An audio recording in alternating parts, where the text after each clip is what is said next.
Hello Mark, this is Adam. Today I'll read Ruth Chang, How to Make Hard Choices. Think of a hard choice you will face in the near future. It might be between two careers, artist and accountant, or places to live, the city or the country, or even between two people to marry. You could marry Betty or you could marry Lolita. Or it might be a choice about whether to have children, to have an ailing parent move in with you, to raise your child in a religion that your partner lives by, but leaves you cold, or whether to donate your life savings to charity. Chances are, the hard choice you load up was something big, something momentous, something that matters to you. Hard choices seem to be occasions for organizing, hand reading, the gnashing of teeth. But I think we've misunderstood hard choices and the role they play in our lives. Understanding hard choices uncovers a hidden power each of us possesses. What makes a choice hard is the way the alternatives relate. In any easy choice, one alternative is better than the other. In a hard choice, one alternative is better in some ways. The other alternative is better in other ways, and neither is better than the other overall. You organize over whether to stay in your current job in the city or uproot your life for more challenging work in the country because staying is better in some ways, moving is better in others, and neither is better than the other overall. We couldn't think that all hard choices are big. Let's say you're deciding what to have for breakfast. You could have high fiber brand cereal or a chocolate donut. Suppose what matters in the choice is tastiness and earthfulness. The cereal is better for you.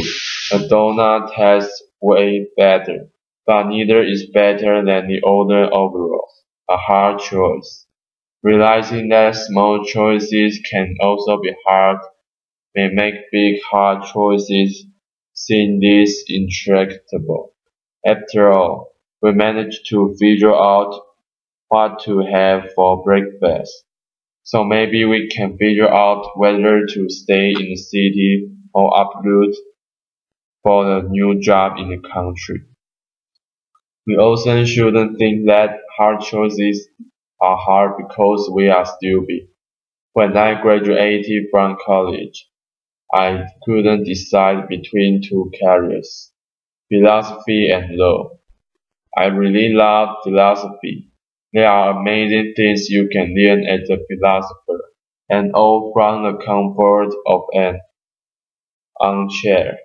But I came from a modest immigrant family where my idea of luxury was having a pork tango and jelly sandwich in my school lunchbox. So a lot of spending my whole life sitting around in armchairs just thinking. Well, that struck me as the height of extravagance and frivolity. So I got out of my yellow pen. I drew a line down the middle, and I tried my best to think of the reasons for and against each alternatives. I remember thinking to myself, if only I knew that my life in each career would be like.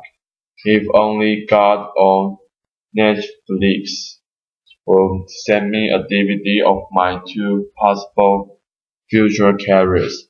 I'd be sad. I'd compare them side by side. I'd see that one was better and the choice would be easy. But I got no DVD and because I couldn't figure out which was better, I did what many of us do in hard choices. I took the safest option. Fear of being an unemployed philosopher led me to become a lawyer. And as I discovered, lawyering didn't quite fit. It wasn't who I was. So now I'm a philosopher, and I study hard choices, and I can tell you that fear of the unknown, while a common motivational default in dealing with hard choices, rests on a misconception of that. It's a mistake to think that in hard choices, one alternative really is better than the other. We are too stupid to know which, and since we don't know which, we might as well take the least risky option. Even taking two alternatives side by side with full information, a choice can still be hard. Hard choices are hard not because of us or our ignorance. They are hard because there is no better option. Now, if there's no best option, if the scales don't tip in favor of one alternative over another, then surely the alternatives must be equally good. So maybe the right thing to say in hard choice is that they between equally good options, but they can be right. If alternatives are equally good, you should just flip a coin between them. And it seems a mistake to think, yes, now you should decide between carriers, places to live, and people to marry. Flip a coin. There's another reason for thinking that hard choices aren't choices between equally good options. Suppose you have a choice between two jobs. You could be an investment banker or a graphic artist. There are a variety of things that matter in such a choice, like the excitement of the work, achieving financial security, having time to raise a family, and so on.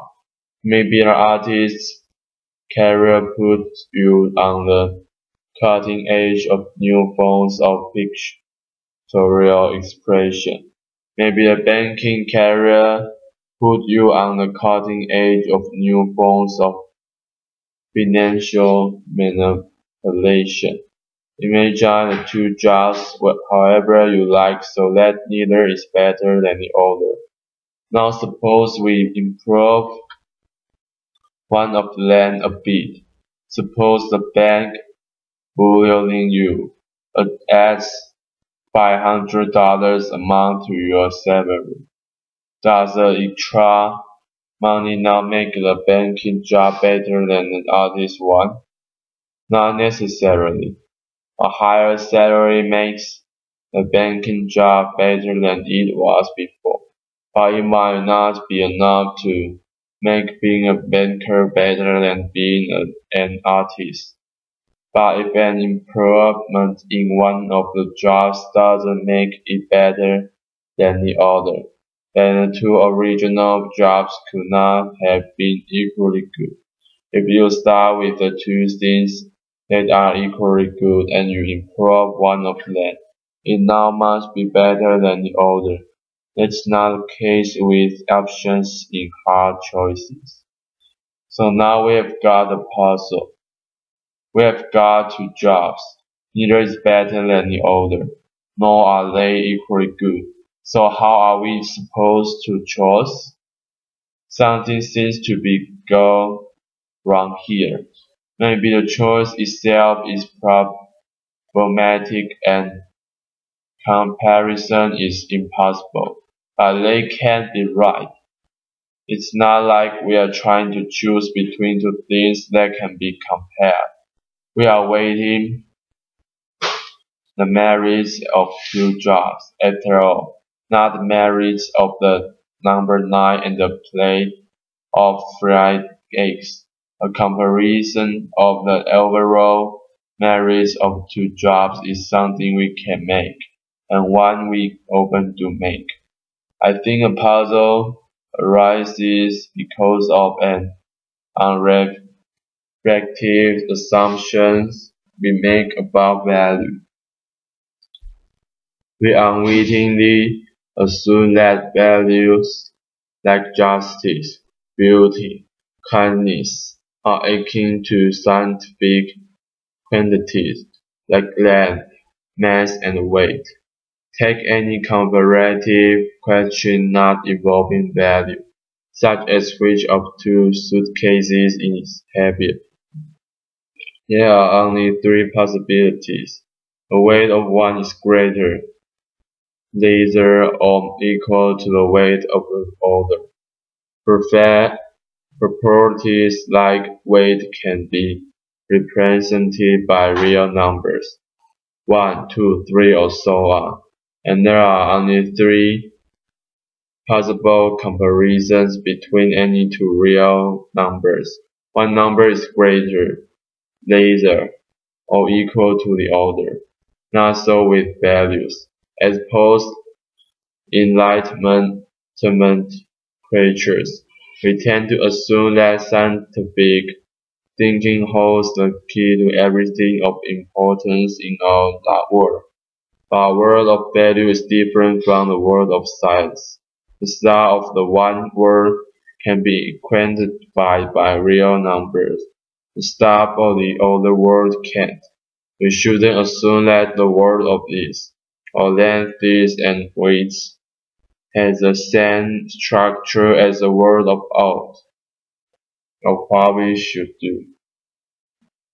So if what matters to us, a child's delight, the love you have for your partner, can be represented by real numbers, then there's no reason to believe that in choice.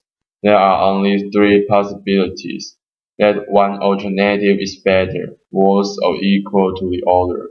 We need to introduce a new, fourth relation between being better, worse, or equal that describes what's going on in hard choices. I like to say that the alternatives are on a par. When alternatives are on a par, it may matter very much which you chose. But one alternative isn't better than the other. Rather, the alternatives are in the same neighborhood of value, in the same region of value, which at the same time being very different in kind of value. That's why the choice is hard. Understanding hard choice in this way uncovers something about ourselves we didn't know. Each of us has the power to create reasons. We may join a world in which every choice you face is an easy choice. That is, there's always the best alternative. If there's the best alternative, then that's the one you should choose. Because part of being rational is doing a better thing rather than a worse thing.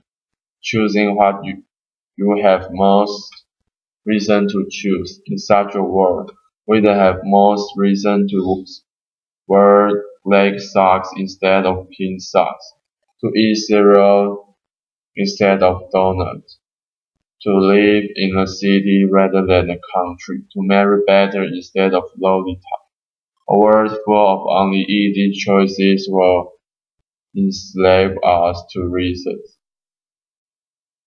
When you think about it, it's not to believe that the reasons given to you dictated that you had most reason to pursue the exact hobbies you do, to live in the exact house you do, to work at the exact job you do. Instead, you face alternatives that were on a par, hard choices, and you made reasons for yourself to choose that hobby, that house, and that job. When alternatives are on par, the reasons given to us are ones that determine whether we are making a mistake, are silent as to what to do.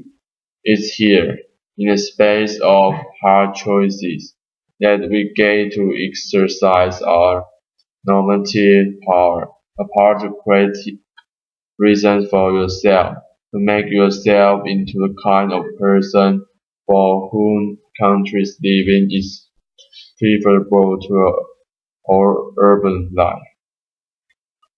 When we choose between options that are on par, we can do something really rather remarkable. We can put our very selves behind an option. Here's where I stand. Here's where I am. I'm for banking. I'm for chocolate donuts. His response in hard choices is a rational response, but it's not dictated by reasons given to us. Rather, it's supported by reasons created by us. When we create reasons for ourselves to become the kind of person rather than that, we wholeheartedly become the people that we are. You might say that we become the authors of our own lives. So when we face hard choices, we shouldn't beat our head against the wall trying to figure out which alternatives is better. There is no best alternatives. Instead of looking for reasons out there, we should be looking for reasons in here. Who am I to be? You might decide to be a pink sock wearing, cereal loving, country living banker, and I might decide to be a black sock wearing, urban donut loving artist. What we do in hard choices is very much up to each of us. Now, people who don't exercise their nominative powers in hard choice are drifters. We all know people like that. I drafted into being a lawyer. I didn't put my agency behind lawyering. I wasn't for lawyering. Drifters allow the world to write the story of their lives. They let mechanism of reward and punishment heads on the head via the easiness of an option to determine what they do. So lesson of hard choices. Reflect on what you can put your agency behind, on what you can be for, and through hard choices. Become that person. Far from being source of agony and dread, hard choices are precious opportunities for us to celebrate what is special about the human condition. That the reasons that govern our choices as correct or incorrect sometimes run out, and it is here, in the space of hard choices, that we have the power to create reasons for ourselves to become the distinctive people that we are. And that's why hard choices are not a curse but a godsend. Uh, Thank you for your listening. I'm Adam. My number is S0341008, and goodbye.